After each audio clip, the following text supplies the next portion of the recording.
Hello and welcome to today's video. So today I'm in the Ironbridge Bookshop with Meg, the proprietor. Hello. I'm going to have a little look around the bookshop, I'm going to have a little chat with Meg, and we're going to look at this lovely wall of penguin books. So sit back, relax, and let's get to it.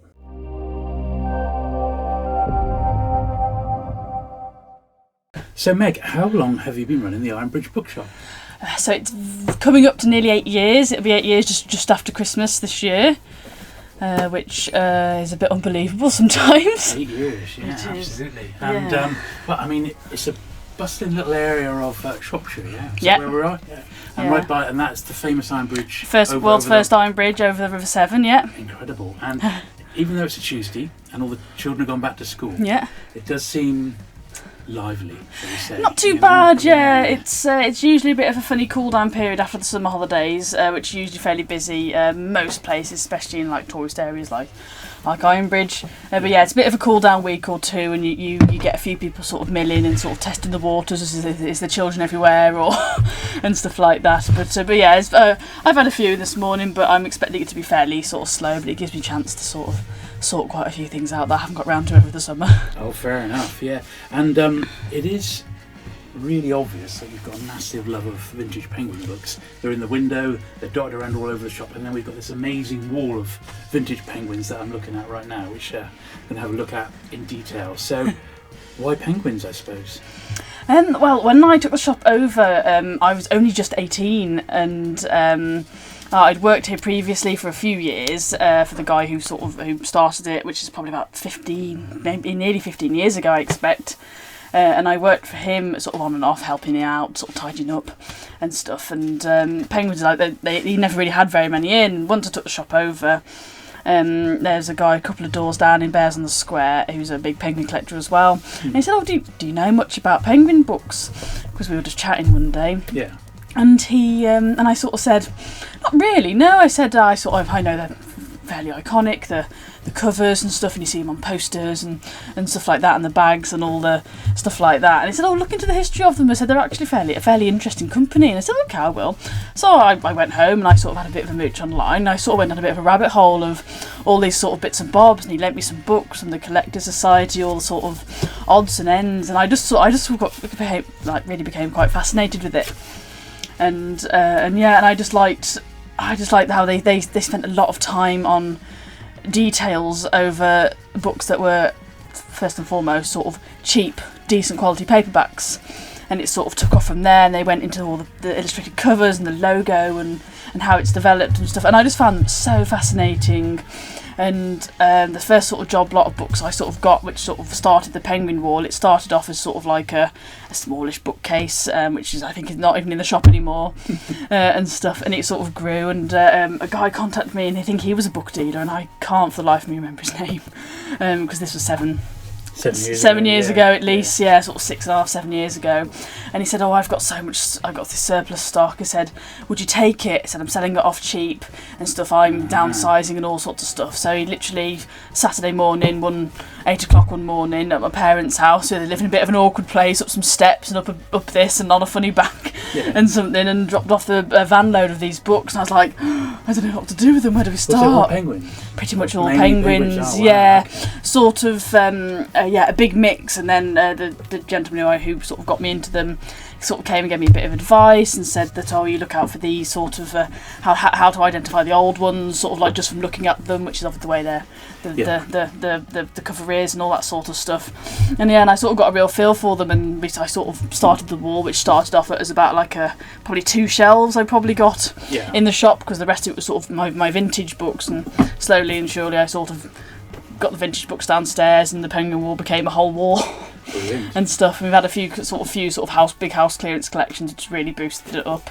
So you're known in the area now as yes, we get for penguins. Really. Yes, which is nice. Yeah, Meg from the bookshop. We do get a lot of collectors like yourself, and we've had I had a family over from America who were coming to England anyway, but they specifically came to Ironbridge or Shropshire to come here, which was absolutely fantastic. That's good, isn't it? And stuff. Yeah, and I do a lot of mail order. We send them all over the world. I've sent quite a lot to Canada and a lot to Malaysia.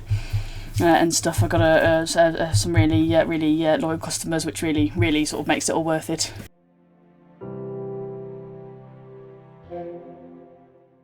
So, I mean, I'd hazard a guess how many actual penguins you've got here, but vintage-wise, it's got to be a couple of thousand. I think I'd say about 2,500 ish, probably on the wall. And then, like I said, I've got the puffins and the few bits and bobs and stuff. And then the king penguins on I got the kings, yeah, and then I've got the sort of like the translated classics up there as well. Very many of the second-hand bookshops that sort of sell so many at once, but I find the second-hand bookshops in general are just hard to find now. Absolutely, and that's why I try, real dying wherever breed. I go, I'll film them. I'll try and publicise them as much as possible. Hunt them out. And hopefully people will make a beeline, because there's a lot to see here. And unlike Hay and Y, which is the last couple of bookshops I went into, the prices are far more down to earth, so there's definitely some good stuff here. The prices are just right.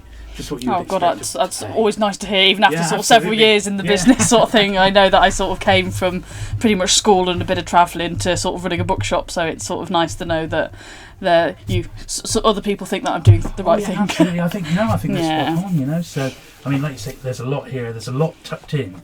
There's a few sort of random bits and bobs all over the place, sort of a surplus stock. Making the most of the space that you've got. Yes. I mean, that you can clearly see. Yes, we do try.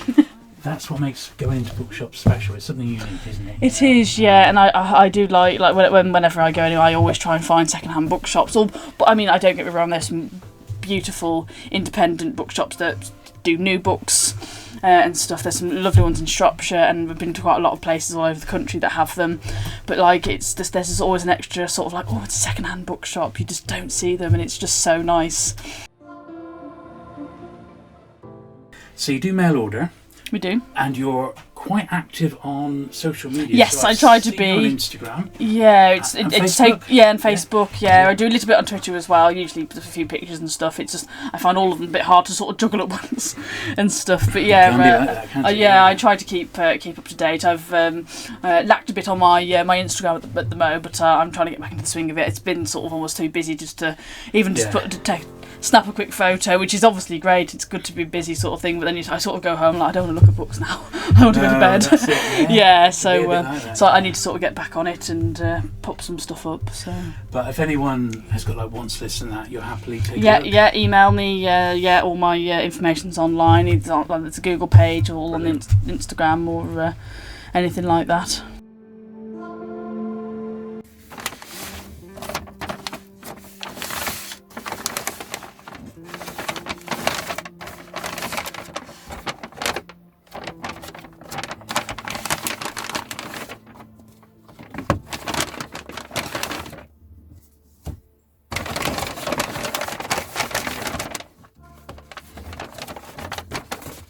So the Ironbridge Bookshop's got a great stock of puffins and puffin storybooks, and this is a series which I'm trying to concentrate on of late. And some of these ones which are like for young readers, particularly young readers, I think are quite scarce. So happy to see a couple of those there. 4-Story Mistake, this was all right. £2.99. What's in a puffin storybook that I haven't got. Lots and lots of Penguin Modern Classics, and they are separate in the shop, which was fantastic to see. This is quite a later one for me, a Henry James. £3.50. A re-release of Antic Hay, Aldous Huxley, 645. This is good. This is an Abraham Games cover, but it is one that I'm after. It was £5.99. The Victorian Chaise Longue, another one I was on the lookout for, which is quite nice. It's got the really nice jacket on it. This is the first Penguin edition of Kess, one I've been after for ages in first edition because it was reprinted very, very heavily. £3.50 for this one. The first of this is scarce, and this was the first Penguin, 2952. A couple of bookmarks, always handy. A little fridge magnet. How cool is that? And what's this? This is a little bit of origami as well, which we can also use as a bookmark. Rather nice. Some crime then. These have just come in, so there was a big pile of crime. These are ones which were just post 1000, so I'm actively trying to get the second 1000 and third 1000 now, so 1001 to 2000. and then 2001 to 3. And these were ones which were just a touch after that, which is really good, and ones I didn't have. And as I said, they just come in, so they were good prices. Child's World, this is a handbook. So this is a penguin handbook, and you don't see these very often, and I think this is the first time I've ever seen this one. This is handbook number 45, in the flesh that is, and that was just £2. That was a good price, I thought. Valley Full of Pipers, another Puffin storybook, 238. Great to get a few of these off my list, 2.99. And the last one was this, Devil in the Fog, a later numbered one, but it's Leon Garfield, a good author, number 353. And that was also £3. So a nice little haul, beautifully presented, and at 10% off those prices as well, so can't go wrong with that.